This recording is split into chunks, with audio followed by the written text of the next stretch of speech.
ये वाला पेड़ कीमती लग रहा है, इसी को काट लेता हूँ। रुक जाओ। कौन बोला बे? मैंने नहीं बोला। हे लकड़हारे, इस पेड़ को मत काटो। तुम कौन हो? मैं इस जंगल का राजा हूँ, कृपया इस पेड़ को मत काटो।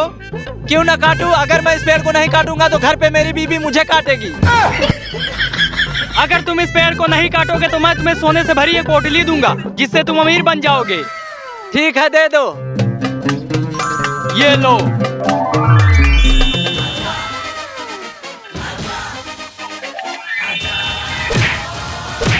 अबे अब तू पेड़ क्यों काट रहा है?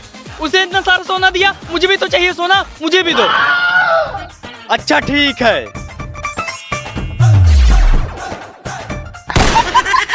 ये क्या? उसे इतना सारा सोना और मुझे सिर्फ 1 रुपया? ये भेदभाव क्यों? क्योंकि जैसी तेरी शकल है उस हिसाब से तुझे 1 ही रुपया बहुत है। आज मैं सारा पेड़ काट डालूंगा।